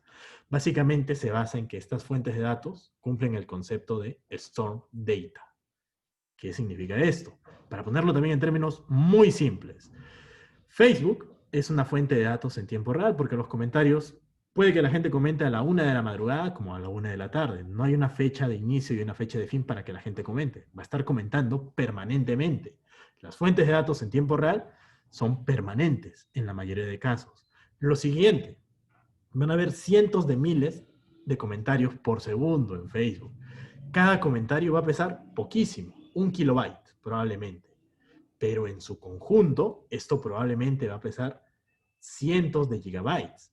Una cosa es procesar un archivo de 100 gigabytes y otra cosa es procesar cientos de miles de transacciones de 1 kilobyte cada uno, que en su conjunto suman 100 gigabytes. El peso es el mismo, pero la forma es diferente. Esto se conoce como storm data, porque literalmente es una tormenta de datos. Es como si en la ciudad estuviera cayendo una lluvia muy fuerte. Cada gotita pesa poquito, pero en su conjunto va a causar una inundación en la ciudad. De eso se trata el storm data. El clúster de Big Data, que vendría a ser esta parte de aquí, si tú apuntas directamente el clúster de Big Data para hacer procesamiento de storm data, te lo vas a tumbar. Y este es un antipatrón que también lo he visto muchísimas veces. Yo he visto cuando uno aprende Big Data, ¿qué es lo que dice? Ya sé hacer real time porque aprendí a hacer Sparse Streaming. Error. Has aprendido a programar en Sparse Streaming, pero no has aprendido el arquetipo para poder incluir Sparse Streaming en un clúster de Big Data real. Porque el día 1 en que tú quieres usar Spark Streaming para hacer tiempo real, o no sé, pues alguna tecnología propietaria ya en nube, es casi seguro que te vas a tumbar el clúster, porque no has respetado el patrón. ¿En qué consiste este patrón? Lo voy a poner simple también porque sé que no todos somos técnicos aquí o hemos tenido cursos de Big Data. Este patrón, en esencia, ¿qué es lo que dice? El clúster de Big Data es esto de aquí. Pero todo este Storm Data no lo vamos a mandar directamente a tu clúster, sino que vamos a tener una tecnología intermedia especializada en soportar la tormenta de datos. Esta tecnología intermedia, de hecho, va a ser un clúster que va a almacenar esa tormenta de datos en la memoria RAM. Como lo escribes en la memoria RAM, ya no vas a escribir la data en disco duro y esto va a ir 100 veces más rápido, porque la memoria RAM es 100 veces más rápida que el disco duro. Y vas a capturar tus datos aquí. Una vez que tengas un conjunto de datos, se los pasas al clúster de Big Data para que los procese. Y ese pase de datos generalmente se hace cada segundo. En esencia, este componente especial soporta la tormenta de datos por un segundo. Digamos que en ese segundo capturaste 100.000 transacciones y estas 100.000 transacciones se envían al clúster de Big Data como si fuese un archivito pequeñito. Probablemente un archivo de 10 megas y esto Big Data lo va a poder procesar rápidamente. En esencia, el patrón de real time, ¿cuál es el truco aquí? Crear un componente que soporte la tormenta de datos y dice, ah, yo los detengo por un segundo. Todo lo que lleva por un segundo yo lo detengo. Y luego lo pongo en un archivito y te lo paso al clúster de Big Data para que ya lo puedas procesar. Va a ser probablemente un archivo de 10 megas, de 100 megas, o ya en casos extremos de 1 gigabyte. Pero para un clúster de Big Data procesar 1 gigabyte no es nada del otro mundo. Lo va a poder hacer fácilmente. Obviamente, aquí lo estoy poniendo, y aquí por favor quiero que también entiendan este concepto muy bien. En la prueba de end-to-end, tú has agarrado tus herramientas, has programado y has visto que funcionan. Perfecto. Luego, ahora hay que programar bien. Esto ya no es una prueba, esto es la vida real. Vamos a hacerlo como va a funcionar en la empresa. Este es el patrón batch y esta es una PPT, no es código. Este es el patrón de procesamiento en tiempo real, que también es una PPT, no es código. ¿Qué son los patrones? Soluciones que se repiten en el tiempo. Si el día de mañana tú no quieres ingestar Facebook, sino Twitter, el patrón es el mismo. Si quieres ingestar datos transaccionales de Visa porque eres un banco en tiempo real, el patrón es el mismo. Probablemente porque las tecnologías sean diferentes vas a tener que agregar algunos componentes extra, pero la esencia del patrón es la misma. Por lo tanto, tú puedes tener arquetipos y ojo al detalle. El patrón es la PPT, el diagrama. El arquetipo Es una implementación en código reusable de un patrón. Acá, por ejemplo, les estoy mostrando el arquetipo, o bueno, una porción del arquetipo para hacer tiempo real en Spark Streaming por medio de Python. Si tu empresa trabaja con Scala, pues tendrías que tener un arquetipo de tiempo real con Spark Streaming, con Scala, con Java, con R. Pero en función del patrón y en función del gobierno tecnológico que tenga tu empresa, tú vas a tener que definir esos arquetipos. Acá, por ejemplo, a ver, les voy a mostrar un poquito más de código para que lo puedan ver bien. Este es del curso que le estoy dictando a San Marcos, creo. A ver. Aquí está. Por ejemplo, y... No, solo son estos dos. Bueno, igual solamente les puedo explicar estos dos, porque de verdad hay muchísimo que saber en el mundo del Big Data. O sea, para que ustedes puedan entender bien estos dos arquetipos, hay bastantes temas que repasar antes. No es tan directo. Pero la esencia es la siguiente. Por ejemplo, eso del real time se basa en dos componentes que son cruciales, que siempre se van a repetir, el producer y el consumer. Acá, por ejemplo, tenemos el arquetipo para implementar un producer. En esencia, en este arquetipo, acá me estoy conectando a una fuente de datos simulada. Esta es la fuente de datos. Ahora, ¿en qué consiste el arquetipo? Lee la fuente de datos en tiempo real, formatéalo a un binario de rápido procesamiento y escríbelo en el clúster que soporta la tormenta de datos. Son esos tres pasos. En Python, con Spark Streaming, esto y esto no vas a tocarlo nunca. Lo único que vas a tocar es esta parte del código. ¿A qué fuente de datos nos queremos conectar? Si fuera Facebook, la implementación es una, con sus librerías de Facebook. Si fuera Twitter, la implementación es otra. Pero ya solamente te dedicas a resolver los detalles de cómo conectarte a esa fuente de datos. Porque una vez que ya hayas implementado la ingesta, el formateo binario y la escritura en el clúster que soporta la tormenta de datos ya está automatizada. En pocas palabras, el arquetipo va a facilitar tu desarrollo. Solamente tienes que modificar esta porción de código. Ahora, así como hay un producer que soporta y envía la tormenta de datos, hay un consumer que extrae esa tormenta de datos en un archivo que va a procesar, ¿no? Yo les dije, ¿no? Pueden que vengan 100.000 registros, pero al final el clúster lo que quiere es recibir un archivito que va a pesar 10 megas, 100 megas o un gigabyte y lo va a procesar. Pues aquí está, ese componente se conoce como consumer. Aquí podemos ver el arquetipo en código en una implementación de Python para Spark Streaming sobre Hadoop en la versión 2. Si tu empresa utilizaría, no sé, pues la parte de cloud en AWS, la implementación sería otra, pero tendrías que tener un arquetipo que tendría también sus propias librerías diferentes. Acá, por ejemplo, ¿qué es lo que cambiaría en este arquetipo? Esta función de acá, el enrichment data. ¿Por qué? Porque el extraer la data, el ponerla en un archivito pequeño y el paralelizarla sobre el clúster, la tiene que hacer ya, o sea, es algo que se va a hacer. Da igual si viene de Facebook, da igual si viene de Twitter, da igual si viene de Visa, y es algo que se repite. Lo que tú quieres hacer es implementar reglas de negocio, y esas reglas de negocio irían, por ejemplo, en esta función. Y el resto del arquetipo no lo deberías tocar, porque ya es código que está implementado. Acá, por ejemplo, básicamente, bueno, acá se está simulando una conexión a una fuente de datos de Visa para transacciones. Ya sabes, ¿no? Paso la tarjeta de crédito y vamos a hacer algo simple. Vamos a enriquecer la data para ver no solamente el ID del cliente que hizo la transacción, sino también su nombre, su apellido, su dirección, el nombre de la empresa en donde se hizo la transacción. En fin, hay muchas cosas interesantes que se podrían hacer. O cosas más complejas, analítica, detectar si la transacción es un fraude, por ejemplo. Pero toda esa lógica ya va aquí. De hecho, este arquetipo lo puede utilizar alguien que no conoce en la parte de Big Data, porque la implementación la puedes hacer directamente en Python, ya que la paralelización la hace el arquetipo. Obviamente en la vida real tiene que ser un data engineer que sabe de Big Data, porque hay más sabores que colocarle a este arquetipo. ¿Por qué recalco esto? Porque lo que yo les he pintado aquí, a ver, es este de aquí. Lo que yo les he pintado aquí es una simplificación de los arquetipos. ¿Quién es el encargado de definir los patrones de diseño que se van a usar en la empresa para hacer Big Data? El arquitecto de Big Data. Él debe de encontrar cuáles son los mejores patrones. Porque Esta es una presentación que le puedes hacer a alguien de negocio. Decirle, mira, vamos a hacer Big Data y esta es la arquitectura. Pero realmente es una arquitectura muy alto nivel. Aquí no me está diciendo cómo vamos a mover los datos. Luego puede venir un Data Engineer Junior que ha llevado un curso de Big Data y no sabe nada de patrones, hace un end-to-end y dice, ya programé el código. Error. Has programado el end-to-end. Todavía no has hecho las pruebas de estrés ni de concurrencia. Supongamos que el Data Engineer lo sabe. ¿Ya terminaste? Error. Hay que ver cuáles son los patrones que se adaptan a la realidad.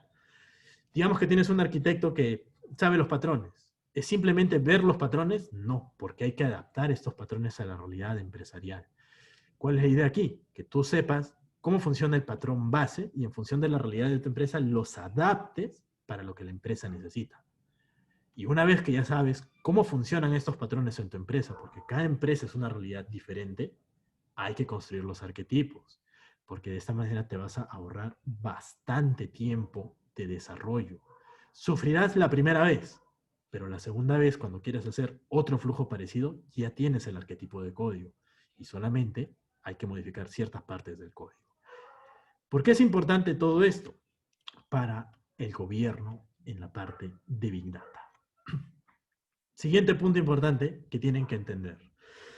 La parte del gobierno de datos es algo que ya es más global que lo que es propiamente Big Data. Yo estoy seguro que muchos de ustedes han escuchado de los proyectos de transformación digital, que es lo que actualmente está de moda en las grandes empresas, que parte son proyectos en Agile, parte implica también Big Data, parte implica tener una estrategia de gobierno de datos, y hay muchas cosas interesantes que se hacen en lo que es transformación digital. Es realmente muy interesante. Uno de esos puntos que ve es la parte del gobierno de datos. ¿Qué te dice el gobierno de datos? Que la gente no haga lo que mejor crea, que la gente no simplemente haga lo que le venga en gana. No podemos permitir que haya una anarquía. Voy a poner un ejemplo muy simple para poder entenderlo desde el punto de vista del Big Data. Yo les había dicho que gracias a Big Data tenemos un clúster que va a ser muy potente. Vamos a poner que tiene 2560 gigas de RAM. Eso es bastante. ¿Qué es lo que pasa en la realidad? Viene el desarrollador 1, construye su programa y dice, oh, tengo mucha RAM, pues para mi proceso le voy a poner 500 GB de RAM. Viene el desarrollador 2 y hace lo mismo. El 3, el 4, el 5 y todos los desarrolladores le ponen 500 GB de RAM a su proceso. Obviamente el clúster no va a poder atender tantas peticiones en paralelo y lo más seguro es que en algún momento ese clúster colapse. Eso es lo que se conoce como la anarquía en los datos. Es decir, que cada uno haga lo que mejor crea que deba de hacer. Hay que gobernar los recursos computacionales. Ese es un aspecto del gobierno en Big Data. ¿Hay otros aspectos? Sí, de hecho hay muchísimos. Probablemente tendríamos que hablar al menos 3 horas o quizá 4 de una clase ya propiamente de gobierno de datos en Big Data. Pero el punto de partida para poder hacer gobierno de datos en entornos basados en Big Data es tener implementado un concepto de Data Lake. Acá lo he puesto muy bonito. Tenemos un mapa de dónde empezar, tenemos las pruebas para programar, tenemos incluso patrones y tenemos arquetipos. Pero ¿cómo orquestamos todo esto de una manera ordenada que pueda gobernarse? Para eso tendrás que utilizar un concepto llamado Data Lake. Para que podamos entender en profundidad el Data Lake, tendríamos que saber algunos conceptos ya más avanzados de Big Data. Pero lo voy a poner muy simple. Hay que tener una capa de captura de datos, en donde literalmente vamos a ingestar las fuentes y las vamos a guardar en nuestro clúster de Big Data. Control C, Control V. Ese almacenamiento lo tenemos que hacer en formatos de rápido procesamiento, no en texto plano. Estas cajitas que estoy dibujando aquí tan simples, implementan los patrones. Para bases de datos hay patrones. Para mainframe son otros patrones. Para file system, otros. Para tiempo real, otros patrones. Para Facebook, para fuentes estructuradas, semiestructuradas, en fin, muchos patrones. Pero el objetivo es capturar la data. Ese es el primer paso. Segundo paso. Una vez que tenemos capturada la data siempre va a venir con errores. Eso siempre va a pasar. Hay que limpiarla. Hay patrones de modelamiento de datos para tener la data lista para ser consultada. Eso va en una capa conocida como Universal o capa de modelamiento. En Landing capturamos los datos, zona de aterrizaje. En Universal la limpiamos y la preparamos para construir nuestros proyectos. Y en la capa Smart, ahí es donde ya implementamos los proyectos. Pueden ser tan simples como hacer una reportería o tan complejos como hacer analítica de Machine Learning. Pero eso ya va en la capa de soluciones, la capa Smart. En esta capa es donde ya los usuarios finales o los sistemas de explotación se conectan a las resultantes que nosotros obtengamos. Vamos a pintar un reporte para ver cuáles son los productos más vendidos. Eso lo podemos hacer con SQL tranquilamente. Vamos a implementar no sé, pues un modelo de Deep Learning sobre redes neuronales con GPU para poder predecir si un cliente se va a ir a la competencia. Eso es más complejo, que también tendrá sus propios patrones. Pero igual, al final habrá un sistema que querrá consultar ese modelo analítico. Es importante que si tú quieres desplegar Big Data en un entorno empresarial real, la manera que en la industria se ha demostrado para que Big Data funcione es implementando un Data Lake. De esta manera, tienes ordenados tus flujos de datos y ya puedes aplicar técnicas de gobierno de datos avanzadas. De hecho, hay herramientas propietarias de Oracle, de IBM, o si estás en nube también, cada uno tiene sus propias herramientas propietarias, que vas a poder integrar fácilmente estas herramientas de gobierno de datos si tienes una especie de esquema Data Lake de este tipo. Como les digo, acá estoy haciendo una simplificación muy burda de lo que es un Data Lake. Realmente es más complejo. Pero en esencia, si quieres hacer parte de gobierno de datos en Big Data, tienes que tener un Data Lake. El otro punto importante es, ¿solo las grandes empresas pueden hacer Big Data y Data Lakes? No. Recordemos que la tendencia actual es reemplazar los cores tradicionales, que en su mayoría son para procesar datos estructurados bacheros, por cores de Big Data, con las cuales puedes procesar datos estructurados, semiestructurados, no estructurados, en tiempo real, en batch, para hacer desde cosas simples como reportería a cosas tan complejas como Machine Learning. ¿Qué significa esto? Que Big Data te abre un mundo de posibilidades muy grandes. Así que aunque tu empresa sea pequeña, deberías de tener un Data Lake. ¿Cuál es el problema? Que probablemente una empresa pequeña no va a tener la inversión para poder levantar un clúster de Big Data que es muy pesado y que está muy caro. Así que hay que ver los temas de infraestructura, on-premise o cloud. La recomendación para empresas que no son muy grandes es que en la medida de lo posible traten de hacerlo todo en cloud. Para las empresas que ya son grandes, no sé, pues los grandes bancos o los supermercados que tienen sucursales en muchas partes de los países, es no hacer un premise o no hacer cloud, hacer una arquitectura híbrida. Y este es otro punto que también he visto que fallan muchas empresas. Muchos quieren tener todos sus patrones en cloud, muchos dicen, no, yo solamente en on-premise. En la vida real, en las grandes empresas, les digo, les adelanto, son arquitecturas híbridas. No vas a poder hacer todo en on-premise o todo en cloud. Tienes que tener una estrategia de arquitectura para infraestructura híbrida. Donde sí vas a poder aplicar 100% cloud computing para Big Data, son en pequeñas empresas o en medianas empresas, porque así puedes tener costos reducidos. Voy a ponerles también un ejemplo simple para que todos lo podamos entender y no nos estemos partiendo tanto en detalles, digamos, un poquito más avanzados. ¿Qué es el cloud computing? Ya sabemos que el cloud computing es una manera en la cual nosotros podemos levantar servidores, aplicaciones, capas de almacenamiento, software, máquinas virtuales en servicios en la nube. En esencia, podemos decir lo siguiente. Quiero levantar 10 servidores tan solo por una hora. Cada server de 256 GB de RAM. Este servidor está a $10 la hora. Como estoy levantando 10 y solo los quiero una hora, pues voy a tener una potencia computacional de 2560 GB de RAM a $100 la hora. Lo uso para hacer un modelo de Deep Learning avanzado, termino de hacerlo y destruyo el clúster. Y he facturado tan solo $100 por la hora en que usé mi clúster de Big Data en nube. Esto es muy bueno. Tenemos muy buena potencia computacional a precios bajísimos. Así es como se integra la parte del cloud en Big Data. Les repito, esto es una simplificación con detalles, que no incluye muchos detalles para poder entenderlo. Pero en esencia es esto. Ahora, ¿cuál es la mejor nube? Esa es otra pregunta muy buena. Les adelanto que no existe una mejor nube que otra. existen servicios que son mejores en una y en otra. Por ejemplo, en GCP, los servicios de speech to text son los mejores. Pero en términos de latencia de datos aquí en Latinoamérica, Huawei es mucho mejor que los otros servicios. Dependiendo de si estás haciendo procesamiento en real time o en batch, puede que eso te importe, como que puede que no. Azure, por ejemplo, es muy bueno para hacer integración empresarial con un montón de herramientas on-premise que ya tienen las empresas. Amazon, por otro lado, al ser una de las primeras que se popularizó, tiene bastante, eh, digamos que es la más conocida entre todas. Pero les adelanto, ninguna es mejor que otra.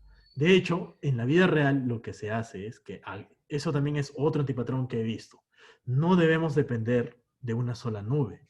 Actualmente las arquitecturas híbridas, que tienen una parte en on-premise, o sea, en las oficinas, y otra parte en cloud, son multi-cloud, no son solamente dependientes de una nube. Algunas cosas las harás en Huawei, otras en Amazon, otras en Google, otras en Azure, pero no dependas solo de una nube. Esto puede parecer algo muy simple en la definición, pero al momento de hacer un gobierno de datos y tengas una estrategia, si tú ya estás dependiendo de un solo proveedor, ya te amarraste a ese proveedor. Y cuando otro proveedor saque mejores servicios, tu estrategia no va a soportar la integración a otros proveedores. Así que no es algo tan trivial de poder responder. Hay que tener bastante cuidado. De todas maneras, ¿cuál es la recomendación general que yo doy para poder elegir cuál va a ser mi nube principal, por así decirlo, en mi empresa? Pues, como factor principal, la facilidad de integración de tu infraestructura on-premise y tu software actual con esa nube.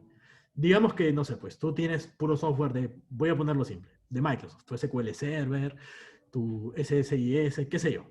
Pues probablemente va a ser más fácil integrarlo en la nube de Azure. Tienes que ver qué tan fácil es integrar lo que actualmente tiene tu empresa en la nube. El segundo punto, las regiones físicas disponibles cercanas a tu oficina. Aquí, por ejemplo, en Latinoamérica, Huawei se lleva de encuentro esas tres nubes, porque ellos tienen clústeres aquí en Perú, también he visto que tienen clústeres en Chile, y de hecho están teniendo una estrategia para impulsar mucho su uso a nivel de Latinoamérica. Ellos son los mejores para reducir la latencia, infraestructura en nuestros países.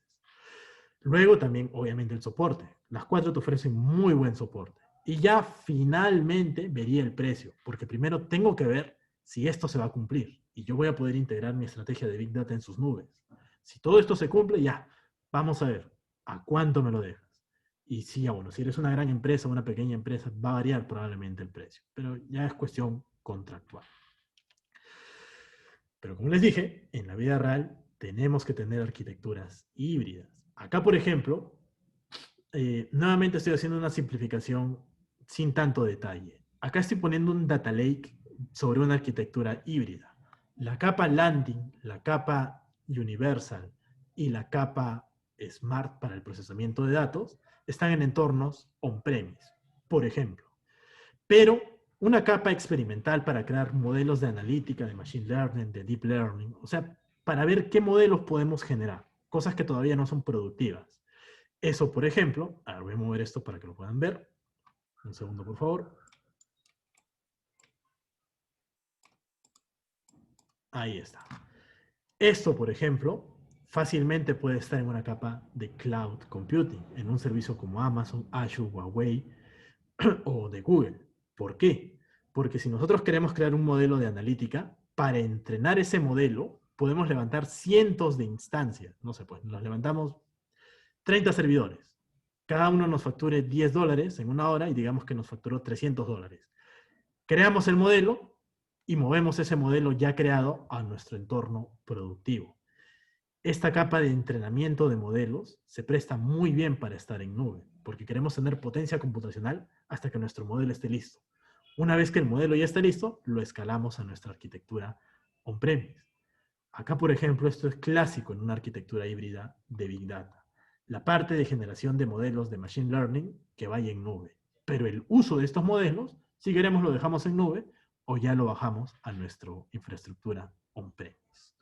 En fin, nuevamente lo repito, muchachos. Esto solamente es una simplificación de lo que es la arquitectura híbrida. Ahora, obviamente, por detrás hay muchísimos detalles técnicos que resolver, sobre todo la parte de la VPN. Pero bueno, ya son otros temas. El siguiente punto. También existen estándares para la parte de infraestructura. Así como hay estándares de desarrollo, también infraestructura. ¿Cuántos servidores vamos a requerir para nuestro clúster? Algunas empresas, quizá 10 servidores, otras 100 servidores, otras 1000 servidores. Pero mi empresa, ¿cuántos necesita? ¿Hay una manera de poder hacer este cálculo? Sí la hay. Y de hecho, bueno, también es un poquito complejo de poder calcular. En el material del enlace que les voy a compartir está el material para que ya puedan repasarlo. Pero en esencia es un cálculo matemático que se hace en función de dos cosas: la potencia de procesos que van a ir en el clúster de Big Data y el tamaño de los datos que vamos a cargar en este clúster.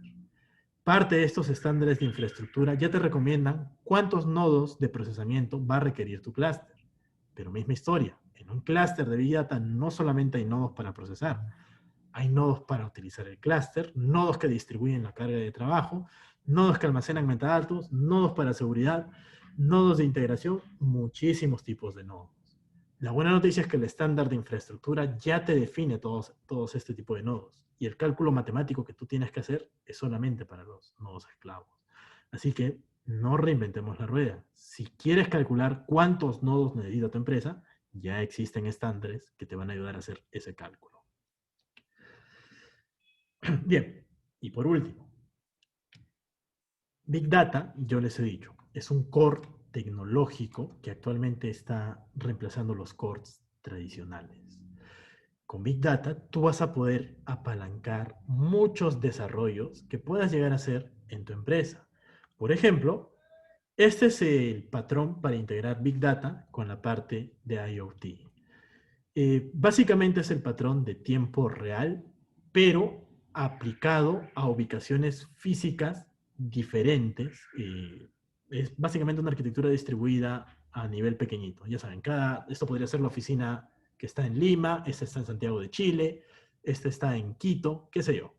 Ya hay un patrón que integra Big Data con IoT.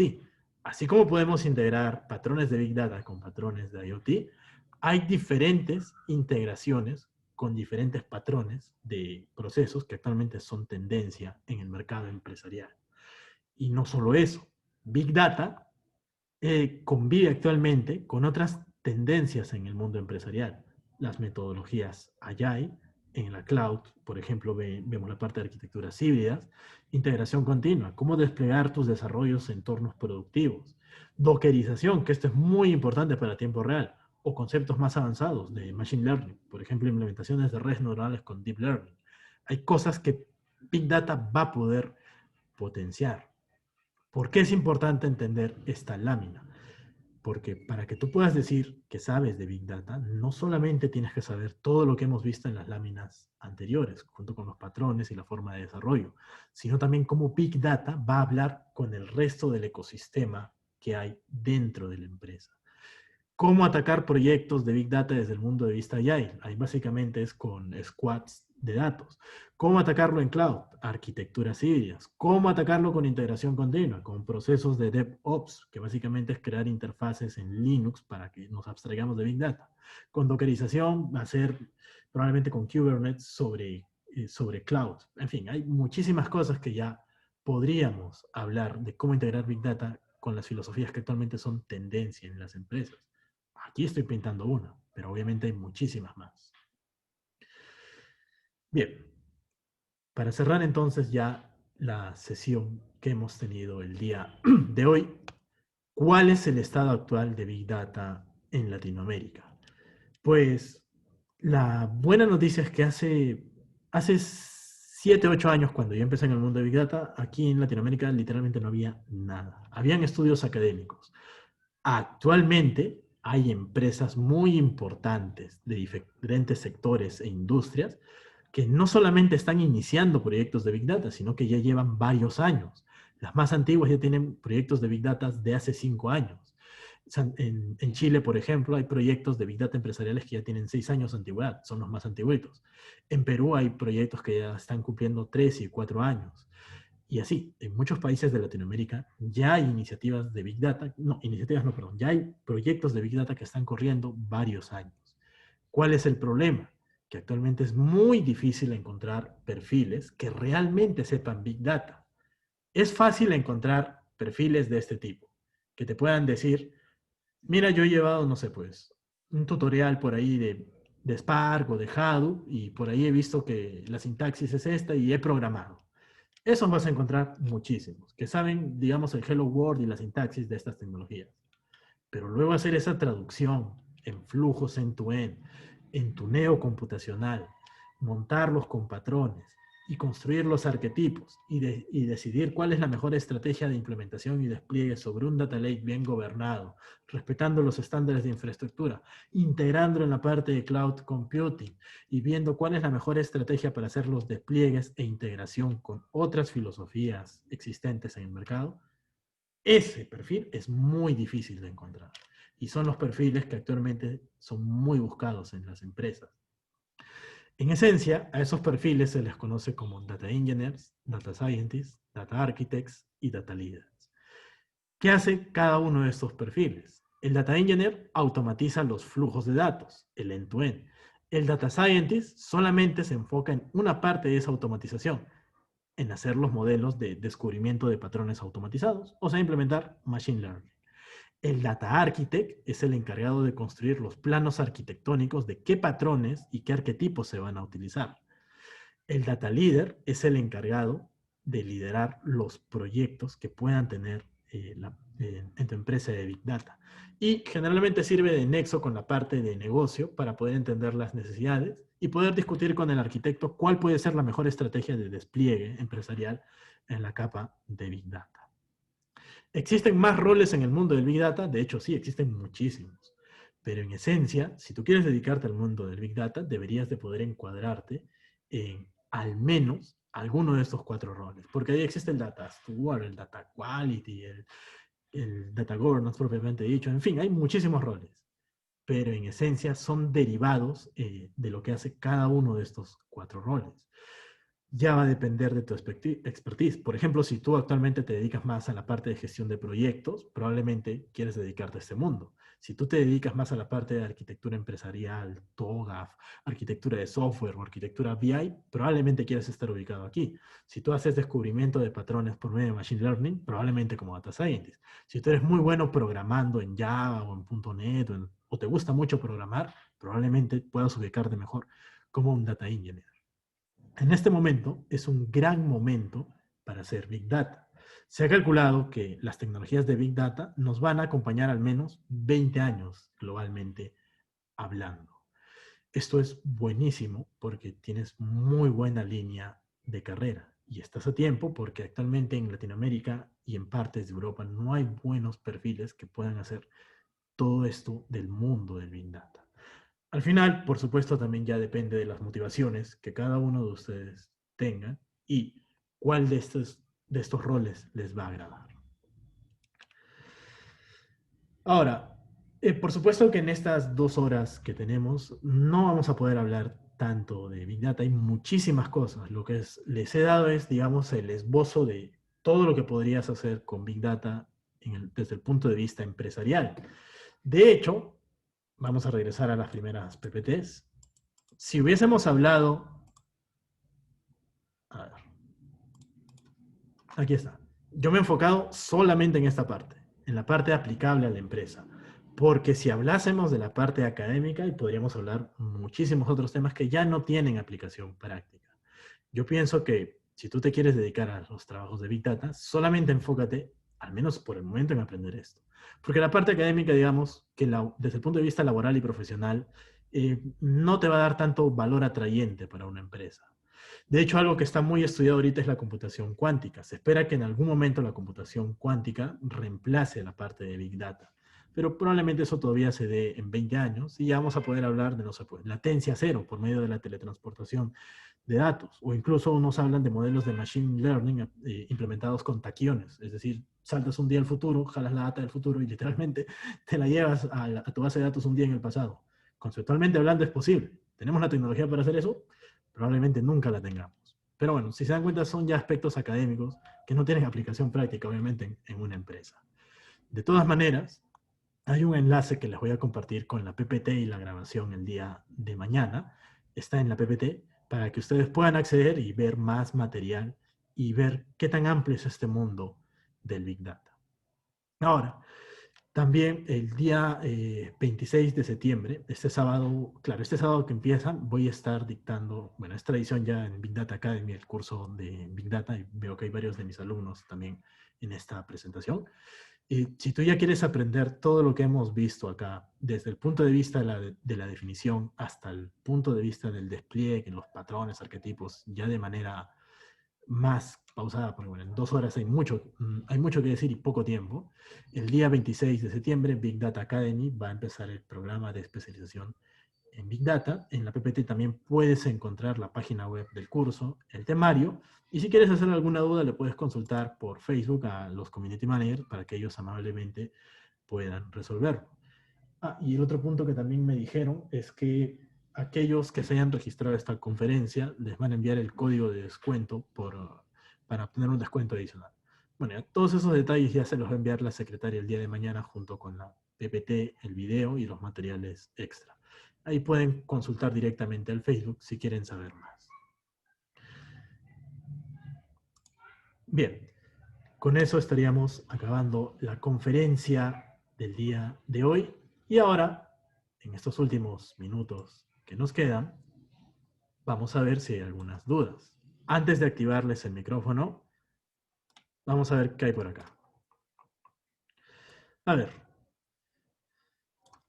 Un clúster son varias máquinas trabajando como si fuera una sola máquina. Un clúster de Big Data. El concepto de clúster existe desde los años 80. Un clúster de Big Data son varias máquinas trabajando como si fueran una sola máquina. Y por debajo puede ser lo que usted muy bien indica. Sí, efectivamente, por ahí probablemente he tratado de simplificar los patrones, así que probablemente aquellos que ya sepan de Big Data podrán haber encontrado que en esa simplificación faltasen algunas tecnologías. Y bueno, acá Ítalo menciona que sí, pues. Creo que por ahí lo puse en ingesta, pero no lo puse en uno de los patrones. Bien, arquitectura agnóstica, efectivamente. ¿Qué formato de Big Data recomiendas? ¿Abro o Parquet? Depende. Si son esquemas que evolucionan en el tiempo, o sea, si el día de hoy tienes tu tabla, 4 campos, y el día de mañana 5 campos, y pasado mañana regresas a 4 campos, abro. Si por otro lado tu fuente de datos es estática, Parquet. En la siguiente capa. Sí, esto también tiene una razón, pero para entenderla tendríamos que entender algunos otros patrones. Pero sí, en la capa de ingesta de datos, abro porque es flexible, y en la capa de explotación, Parquet porque es muy rápido. Sí, efectivamente, la grabación se les va a estar haciendo llegar el día de mañana. También la presentación, también los materiales extra y el código de descuento para aquellos que quieran matricularse en el curso. Ambos. Podemos utilizar ambos. Va a depender de la necesidad de negocio. Acá Smart se recomienda que sea otro clúster, otro segmento, pero no otro clúster. Otro segmento del clúster más no otro clúster. Data Virtualization. Esto entra en la parte de ingesta de datos, en la capa landing del Data Lake. Bueno, igual, para poder entender este concepto que veo que su compañero ya lo conoce, tendríamos que saber algunos otros patrones previos. A ver. Claro, Cloudera Manager, por ejemplo, es una tecnología que en parte hace gobierno de servicios en Big Data. Tiene que tener sus propios nodos dedicados en el clúster. Aquí en Brasil también hay bastante demanda de profesionales de Big Data. Sí, yo he tenido el gusto de conversar con algunos colegas brasileños y es la misma historia, igual que en Chile, Colombia, Ecuador. Pasa lo mismo, se encuentra mucha gente que sabe programar en Big Data, pero no sabe hacer toda la integración de lo que implica realmente un desarrollo de Big Data. Sí, se le va a compartir la grabación, la presentación y los materiales. Esa también es una pregunta muy consultada. Business Intelligence es algo mucho más grande, que incluye minería de datos. Business Intelligence, por ejemplo, también incluye los cubos OLAP. Business Intelligence también incluye patrones de modelamiento y de visualización. Business Intelligence incluye minería de datos. ¿Qué es la minería de datos? Machine Learning, descubrimiento de patrones, modelos predictivos y descriptivos. Pero Business Intelligence hace más que eso. ¿Y qué es Big Data? Tanto la minería de datos como el Business Intelligence se pueden apalancar en los cores de Big Data para funcionar mucho mejor. Para ponerlo simple, puedes hacer Business Intelligence con data semiestructurada sobre Big Data, incluso con data no estructurada. El curso de arquitectura. De hecho, sí, hay un curso que se va a lanzar también de arquitectura, que ya tenemos el beta y ya se ha trabajado con un grupo cerrado de arquitectos en Chile, que actualmente ya está en desarrollo, pero ese curso solamente es por invitación, al menos por el momento. Probablemente en diciembre ya se va a hacer el lanzamiento a todo el público. Por ahora solamente es por invitación porque se está testeando el curso antes de lanzarlo al público masivo. ¿El Data Scientist está dentro del perfil de Big Data?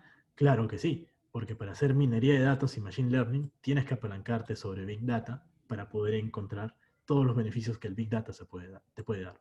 Así que sí, los Data Scientists tienen que saber de Big Data. ¿Patrones de aprendizaje de procesamiento de imágenes se puede hacer con Big Data? Sí, específicamente con servicios de Big Data en cloud. ¿Cuál es tu opinión sobre el Lakehouse? ¿Recomendable? Depende. Si es una empresa que no tiene un data warehouse, sí. Si es una empresa que ya tiene un data warehouse, no. Por el hecho de que migrar todo un data warehouse es un proyecto muy costoso en tiempos y en dinero.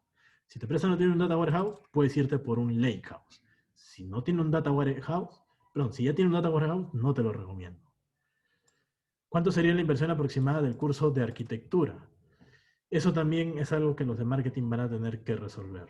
Pero para los que son de exalumnos se les va a ofrecer un descuento que creo que es del 40% cuando ya se lance ese curso. ¿Es recomendarme conocer Cloudera? Depende. Si tú quieres dedicar a la parte de infraestructura de Big Data, yo diría que sí.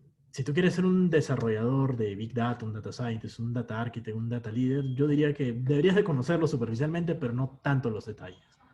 Aunque eso sí, tener una certificación de Cloudera yo creo que te puede abrir bastantes puertas. Y de hecho el curso que dictamos nosotros está orientado a obtener las certificaciones oficiales que lanza Cloudera.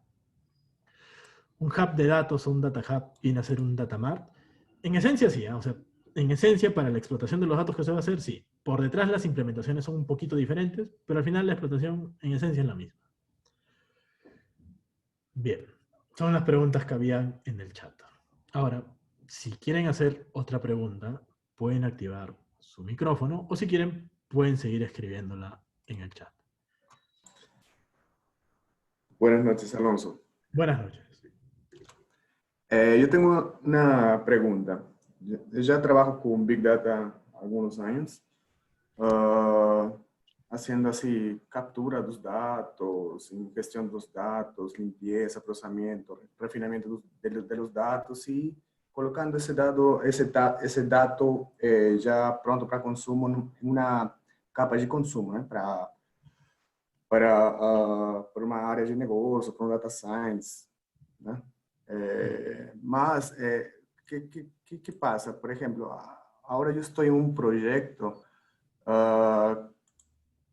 que necesita hacer CDC. No sé si has escuchado sobre ese término de Change Data Capture.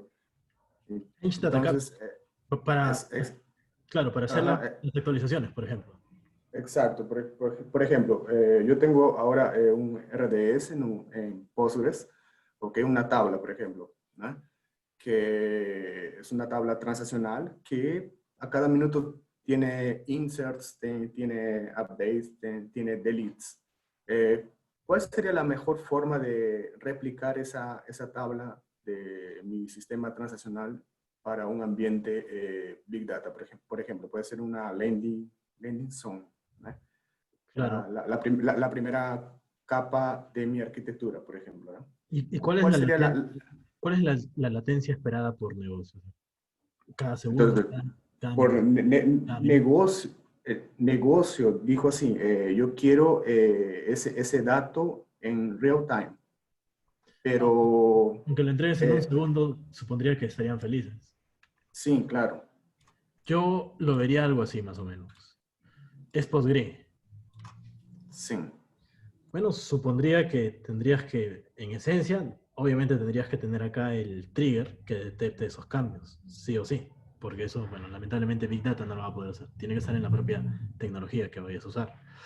Luego, no sé cuál sería la concurrencia de datos. Si la concurrencia es muy alta, probablemente tendrías que tener un entorno dockerizado para poder distribuir esos cambios que hay. Si no es tan alta esa concurrencia, podría ir directo, no sé, pues quizá a un Kafka. Ese Kafka, con un Spark Streaming lo podría sacar y la actualización de los datos, pues podrías hacerlo de dos maneras. No conozco la arquitectura empresarial que ustedes tengan, pero de manera muy genérica, yo pondría una tabla Hive que por detrás sea una tabla HBase para que soportemos esos cambios de datos. Cada registro asociado tendría que tener un ID para poder mapear y hacer la actualización. Ahora, podría usar, no sé, pues quizá Delta Lake, que eso ya me simplificaría más la actualización de los datos. Y no sé, por detrás lo bajaría un Cassandra, o qué sé yo, ya Sí, tendríamos que ver la parte técnica que hay por detrás. Y en esencia ese exacto. sería el flujo. Perfecto, perfecto. Sí, bueno, resumiendo así, dentro del proyecto que estoy actualmente utilizamos la arquitectura Delta. Entonces, tenemos procesos de upsert, ¿no? Que hace update, insert y delete también en el mismo tiempo. Entonces, yo creo que estamos en el camino correcto, ¿no? Por lo que tú me estás comentando. Sería Cierto. más o menos eso, hacer un CDC y utilizar Delta, el formato Delta para hacer esa actualización dentro de la primera capa de la arquitectura de datos. Así es. Entonces, muchas gracias a Alonso. Sí, no hay ningún problema. Bien. ¿Hay alguna otra duda en la cual les pueda ayudar? Si tienen... Ah, otro punto importante. En la primera lámina, a ver, pueden encontrar mi correo. Lo mismo que les digo a los chicos que llevan el curso. Al final del curso incluyo, ¿no? El curso termina el día de hoy, pero no se preocupen, el contacto no se pierde. Si en algún momento ustedes tienen alguna duda o de pronto se les ocurre algo o en su empresa no saben qué hacer y quieren empezar a hacer Big Data, tienen mi correo a su disposición, pueden lanzarme la pregunta o duda que tengan y yo en la brevedad posible trataré de responderles. Por las responsabilidades que tengo en el trabajo, de verdad que soy una persona muy ocupada, así que puede que me demore un poquito en responder, 2 o 3 días, pero siempre respondo, así que si tienen alguna duda, no hay ningún problema. Pueden enviármela a mi correo y trataré de responderla lo más pronto posible. Bien. De acuerdo.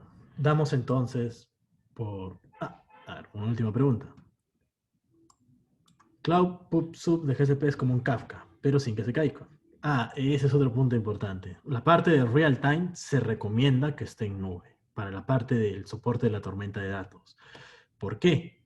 Porque desplegar un Kafka es en esencia simple, pero darle un mantenimiento y un soporte y que todos respeten los patrones no va a pasar en la vida real. Pocas personas realmente saben usar un Kafka. Así es que aquí vienen los servicios en nube donde te dicen, mira, si uno de tus data mete la pata y comete un error, no te preocupes, simplemente le cancelo la cuota de conexión y no te vas a tumbar GCP, obviamente. Pero tienes dos opciones, o te cancela la cuota o te factura más. GCP no va a perder. Así que sí, tiene mucha razón usted. Kafka es muy riesgoso porque si no sabes administrarlo te lo vas a tumbar. Y GCP pues no va a pasar eso. Bien. Damos entonces por cerrada, ahora sí, oficialmente la conferencia el día de hoy. El día de mañana les estarán haciendo llegar la presentación, el video, los enlaces a materiales extra, los descuentos para aquellos que quieran matricularse. Cualquier duda, mi correo está a su disposición para que puedan hacerlo llegar. Conmigo será hasta otra conferencia.